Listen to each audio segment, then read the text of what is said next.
Chapter 5 Corpse Fungus, Part 1. Mama was now teaching Xiaolon to read and write at the laundry area on an almost daily basis. Evidently, Xiaolon wasn't the only maid who wanted to improve her literacy, for more and more of the women could be seen taking peeks at the characters scratched in the dust and trying to imitate them.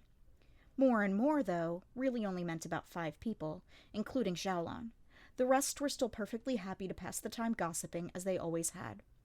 The unfortunate thing about Xiaolon's studious turn was that Mamao heard fewer of the palace rumors. Thus, the first she learned of this particular tale was from the quack doctor. "One of the palace women disappeared? That's what they say. A terrible turn of events," the quack said, stroking his measly beard. Mamao sipped some nondescript tea as she listened. "Her term of service was nearly up, and she'd even saved a passable dowry, so she was supposed to get married and leave the rear palace. I wonder whatever could have happened to her." The rumor held that the women had met a civil official at one of the garden parties the year before last, and that they had been communicating by letter ever since. It was the old send him a hair stick routine. Capable women, even if they didn't serve one of the upper consorts, might be permitted excursions outside the rear palace to help with specific tasks. For such a distinguished person to simply disappear was quite strange. "Not to say that it never happens," the quack mumbled. In those words, Mama felt as if she might brush up against the darkness within the rear palace, and she didn't like it. A garden with 2,000 women must have its shadows. On occasion, women had even killed themselves because of trouble with colleagues in the palace, although Mama had never personally known anyone who had done so. Other times, a woman's family might find it congenial that she should leave palace service, and she would vanish with no warning and without so much as a word of farewell. There was a tacit understanding that such disappearances would not be investigated too closely.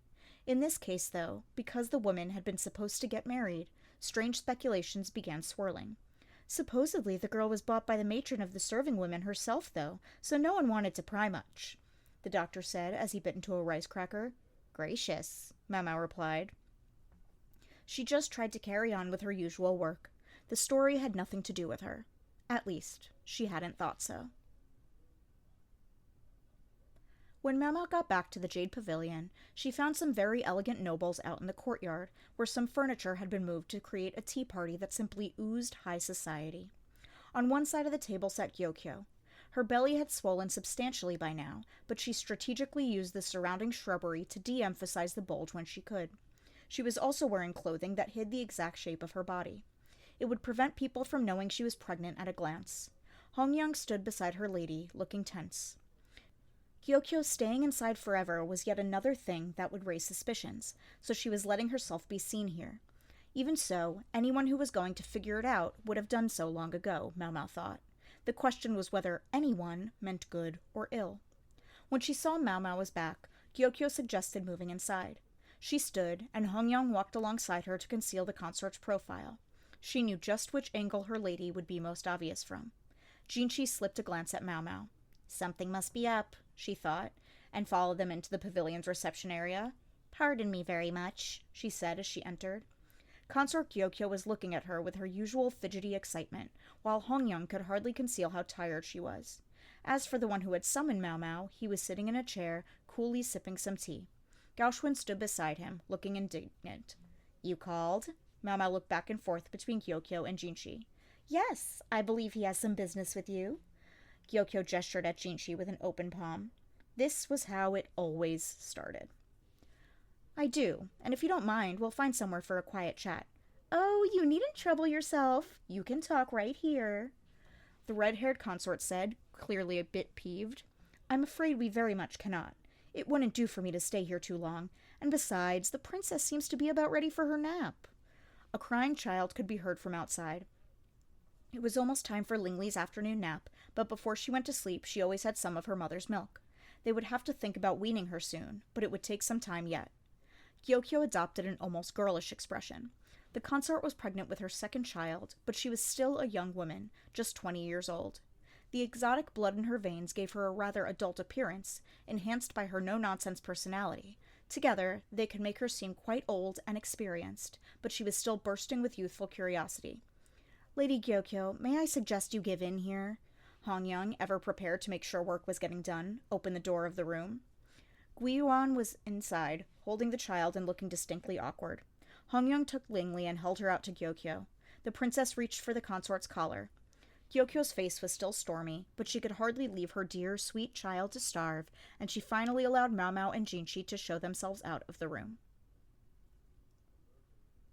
The two of them left the Jade Pavilion and worked their way, as so often, to the office of the matron of the serving women. The man needs his own damn room, Mao Mao thought. She had an idea. Maybe they could renovate the spare storeroom in the medical office. Then the quack doctor would naturally feel obliged to bring them tea when they visited, at least. Mao Mao could relax, and the matron could stop being constantly interrupted. It was effectively 3 birds with 1 stone. The matron's room was large but unadorned, without much to hold the interest, and since they had chased everyone else out, there was no one to bring them tea either. At Gaoxuan's urging, Mao Mao seated herself in one of the simple chairs. "What is it you need, sir?" she asked. "I think you know His Majesty has lately been distributing fiction novels to the consorts?" Jinchi was simply assuming she knew about them. Which, of course, she did, so she nodded. "Yes, sir. My understanding is that after the consorts have read them, they're to allow their ladies-in-waiting to read them, and then the ladies below those. Some copies are making the rounds as well. It's even inspired some women to learn to read." Jinchi smiled a bit at that. Mao Mao could see she'd been right. He had planned this all along. Gaoxuan passed Jinchi a scroll, which he unrolled on the table. "What's this?" Mao Mao asked. "My goal, although we're still in the early stages, in the long run, this is what I'd like to create." The scroll showed a plan of the rear palace. In the open space that was currently the plaza, however, there were several buildings. In the marketplace, I believe what I have in mind might be called an Institute of Practical Studies. In other words, a school. Mao Mao's eyes widened in appreciation. She'd suspected he was probably already thinking along such lines, but she was impressed at how quickly he moved. Although she often regarded Jinchi as if observing a bug or some filth, today she looked at him as if she were looking at a horse. It was a sign of how much she liked the idea, but for some reason, Jinchi and Gaoxuan both recoiled. "Is something the matter, sirs?" "No, it just doesn't feel quite right," Jinchi said. Even Gaoxuan had something to say. "Yes, what happened to your normal expression? Are you feeling unwell?" Mao Mao allowed her eyelids to droop so that she looked rather more skeptical. Jinchi let out a relieved breath and sat forward again. Why did he look so satisfied? Was the eunuch actually a secret masochist? "What do you think?" he asked, now that he had composed himself. Mao Mao rubbed her chin thoughtfully. It wasn't a bad idea. In fact, it was a pretty good one. First, they distribute novels throughout the rear palace via the emperor to gauge the reaction. They'd been able to get the young lady's attention, and she could see the idea was more than just an impulse. "I think it's excellent. There are some people here who genuinely want to learn, and even more importantly, it will do them some good after their term of service ends." "Yes, certainly," Jinchi said, starting to smile. The expression might have caused some swooning if he hadn't chased everyone out already. One thing bothered Mao Mao, though. She stared intently at the scroll. "What is it?" Jinchi asked anxiously. Mao Mao pointed to something on the plans. The current projected size for the institute was in the southern quarter of the rear palace, the plaza just near the main gate. It was more than large enough, and it would be easy to transport materials there, certainly an advantage. The emperor would have to put up with it during construction, but since it was his idea, maybe that wasn't such an issue. Not everyone, though, was willing to accept new things. Mao Mao looked hard at Jinchi. He nodded, silently giving her permission to speak her mind, so she said, "The southern quarter is where one finds the upper and middle consorts. Many, even if perhaps not all of them, are ladies of great pride." With the building in its planned position, not only the emperor, but all the consorts would be constantly exposed to the sight of base illiterates gathering to receive their education. Surely not everyone would take kindly to that. Jinchi was quiet. As one of the eunuchs of the rear palace, he knew the place well. He would understand what Mao Mao was driving at. The consorts would all put on brave faces, but some might secretly begin campaigns of harassment. The consorts themselves might not deign to get their hands dirty, but they could employ their ladies-in-waiting or the maids to do things. They wouldn't target the building itself either, but the other palace women who started going there. "I think the northern quarter might be preferable," Jinchi declared. The north was the most isolated part of the rear palace. Very few consorts went there on purpose. "Yes, sir. And I dare say there's no need to build an entirely new facility there. You could simply renovate one of the many abandoned structures already available." Frankly, Mao Mao thought, It would be a waste of resources to build something new. No matter how much pull Jinchi might have, he could be expected to smash the lovely nose off his face if it would save money. Mama wasn't done offering ideas, though. "One other thing, sir," she said. "I might suggest that rather than openly building the place as a school, it be presented as professional training for those who aspire to better positions. A school is seen as all about studying. You have to lure them in by making it clear that going there will help them eat." "Is that so?" "Yes. Farmers' children are constantly aware of the dangers of hunger. And speaking of eating, perhaps you could offer a snack during the break sometimes." "Daily snacks. Excellent idea," Jinchi said, nodding. "No, sir. Only sometimes. You mustn't feed them every day." "Why not?" "If snacks were offered on a daily basis, some people would come only when they wanted to eat. Make the snacks unpredictable, take away the guarantee that one would be able to eat at these classes, and people would come every day to make sure they didn't miss a meal." "You really think so?" "What gambler was ever hooked on a game where they won every time?" Jinchi didn't respond. His overall idea was a good one, but she could see touches of naivete that came from his fine upbringing. He seemed to recognize the same thing. That was why he was here asking for her opinion. "These are only my subjective observations. You might want to ask others for their thoughts as well," she said. She wasn't out of observations, but she decided she'd said enough. She couldn't have them simply going along with whatever she said and thought. She wasn't sure it had been necessary to leave the Jade Pavilion to have this conversation. She glanced at Jinchi, wondering if she was free to leave yet, but then Gaoxuan produced more papers still. "There's something else," Jinchi said. "Are you knowledgeable about mushrooms?" Mao Mao frowned, wondering what this was about. "I've always gone into the mountains to find them a few times each year, as they're important for both cooking and making medicines. There were plenty of poisonous mushrooms out there, but there were also no small number that could be turned into valuable remedies." "Are they of interest to you?" Mao Mao forced herself to hold back the grin that threatened to spread across her face. "A few palace women get food poisoning every year around this time. We warn them, but there's always somebody who ignores us." "Some appetites are simply bigger than others," Mao Mao said. No one was going to starve in the rear palace, but there were some who found the meals provided to be insufficient. The only ones who could expect a snack during the day were the attendants of the consorts, or else those with whom someone deigned to share a treat. "Why, last year, someone even supposedly had some mushrooms in the medical office with the doctor himself." Mao Mao didn't say anything to that. "And fruit seems to go missing from the orchards on a startlingly regular basis." Or that. Privately, she wanted to object that those mushrooms hadn't been poisonous, but in fact quite delicious. As for the fruit, she just helped to make space so the remaining fruit could ripen better. At least, that was her excuse. "Thus, what I want is to preempt any wayward palace women. I want to get rid of the mushrooms before anyone can accidentally eat them. As we do so, I want you to tell me exactly what kind of poison each one contains. You'll be exempt from your duties at the Jade Pavilion, except for food tasting." Mao Mao nodded, but she was thinking this was all a little strange. So far, they hadn't said anything that couldn't have been discussed in front of Consort Gyokyo. If anything, it would have been convenient for her to get the full story about the mushroom inspections. "There's still something he's not telling me," Mao Mao thought. But she wasn't so oblivious as to say it out loud. In fact, she was perfectly happy with Jinchi's request. The job would be nothing if not interesting. She said only, "Very well, sir," the smallest of smiles on her lips. There were plenty of places mushrooms might grow in the rear palace. It was often called a garden of women, but plenty of actual plants grew there too, including plots of carefully tended flowers and trees, fruit orchards, and pine groves. The humidity of the warm season would soon mean mushrooms everywhere. One of the trickiest things about mushrooms was that edible and poisonous ones often looked much alike. Oyster mushrooms and moonlight mushrooms, for example, were easily confused, and there had been cases of food poisoning in the Pleasure District when customers had unintentionally given the wrong one as a gift. Some places were more congenial to mushrooms than others.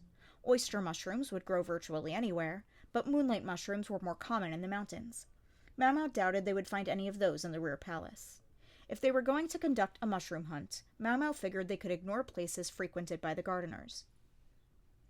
That included anywhere the emperor was apt to come for flower viewing. Most such places were in the southern quarter, which was where the upper and middle consorts had their residences, and was thus packed with proud ladies. Those areas would be kept free of mushrooms. "So, where should we start?" Mau Mau thought, looking at the plans Jinchi had provided, her feet barely touching the ground. Welcome back, Yinghua said, sounding a bit unsure of herself. Thanks. Good to be back. Hey, you can't go in there like that, Yinghua said, brushing Mau Mau's head and clothes gently. She had leaves in her hair and twigs stuck in her robes. Must have been that tree she'd climbed. I don't know what they've got you doing out there, but I wish you'd stop coming back such a wreck. Such a wreck, Mau Mau thought. Yinghua certainly told it like it was. Mau Mau nodded, though. She had to respect that they were trying to keep things sanitary, given that there was a small child and a pregnant woman around. She went for a quick change of clothes and dusted herself off. It had been a very fulfilling day for Mau Mau. She'd gathered an entire basket full of mushrooms, including quite a few medicinal ones. She told the quack they were poisonous. She figured that would keep even him from eating them. Granted, he'd hardly looked able to restrain himself even so, but she would just have to trust him. Mau Mau, the cat, proved wiser than the quack. She hadn't even spared the mushrooms a glance. Having found a bounty of unusual fungus, though, Mau Mau, the human, was feeling quite satisfied. Mau Mau, you kind of, smell. Like something, Yinghua said. Do I? Now that she thought about it, her nose had stung a bit when she was out collecting mushrooms. Maybe it was from all the running around. Or maybe it was from the place ch5 had told her about. There had been lots of mushrooms there. The overflowing wastewater seemed to make good fertilizer. Lady Gyokyo will be having dinner. Once you're changed, will you be able to... Ah, yes. The day wasn't over yet, Mau Mau realized. It seemed a little earlier than usual for dinner, but it wouldn't do for the food taster to be late. I'll be right there, she said, and shuffled quickly back to her room. When she arrived at Consort Gyokyo's quarters, the woman was tying a black string around her wrist. That was typical practice in the rear palace when someone of noble status had passed on, but this string was less elaborate than the ones that had been used when the crown prince had died. Gyokyo was dressed as she always was. Instead, it was Hongyang who wore plainer clothes than usual. I'm sorry, I guess I'm a little early, Consort Gyokyo said. It's quite all right, milady. Hongyang must have seen the implicit question on Mau Mau's face, because she said, I have to go out after dinner today. I'm sorry, but I'll need you to come with me. Yes, ma'am. She understood perfectly well why Hongyang was dressed so somberly. Hongyang gave Mau Mau a black band as well. They were on their way to a funeral, she surmised. Such things were ordinarily considered unfit for the rear palace, in which the Son of Heaven might be born, but they simply called it something else, and did it anyway. From the fact that Hongyang was attending in Gyokyo's place, Mau Mau suspected it was one of the middle or lower rank consorts who had died. You can wear the clothes you have on, but take off that hair tie, Hongyang instructed. Mau Mau nodded and took the first dish to taste it for poison. Hongyang brought Mau Mau to a ritual site in the northern quarter. In a country that loved ceremonies and observances as much as this one, even the rear palace had a small place to host them. This one normally went unadorned, but the eunuchs had clearly exerted themselves to get it ready for the funeral in short order. About once a year, Gyokyo was expected to serve as the officiant at a ritual, but so far the role hadn't come to her during Mau Mau's time in her service. Such offices were usually the province of men, but in the special circumstances of the rear palace, women could take the job. The duty passed from one upper consort to the next in sequence. The funeral attendees formed two lines in front of the altar, where they were offering flowers passed out by women who appeared to be ladies-in-waiting to the late consort. Mau Mau stood behind Hongyang and accepted a flower from one of the ladies. It didn't smell the way such blossoms normally did, though. Perhaps another unique fact of the rear palace? Mau Mau noticed that the hand of the woman who had given her the flower was red. Is that a rash? The hand was noticeably swollen. Mau Mau glanced at her own left arm. One of the scars there resembled the woman's swelling. These thoughts were still running through Mau Mau's head as she approached the altar to offer her flower. There was a large coffin draped in a white cloth. Maybe she would be moved later. Through the cloth, Mau Mau could just make out a human silhouette inside. According to Hongyang, the deceased consort was the daughter of a high official, a woman of notable status among the middle consorts, but Mau Mau guessed from Hongyang's tone that the woman hadn't been very likable. About a year before, her health had started to fail. She'd shut herself up in her room, but hadn't gone back to her family home. The emperor never visited her. She could certainly have gone home if she'd wanted to, Hongyang had remarked with an acerbic touch to her voice. Then, just when the consort was weakest, the weather had turned warm, and she'd gotten a bout of food poisoning. It was unusual for the normally disciplined Hongyang to tear into a dead person like that. When the two of them had gotten out of the flower line, Mamo said quietly, "Did she do something?" It was an offhanded question. She didn't necessarily expect Hongyang to tell her. It was more than a lady-in-waiting needed to know. To her surprise, though, Hongyang whispered back, "You remember someone once attempted to poison Lady Gyokyo? They never found the culprit, but—" Hongyang glanced toward the coffin.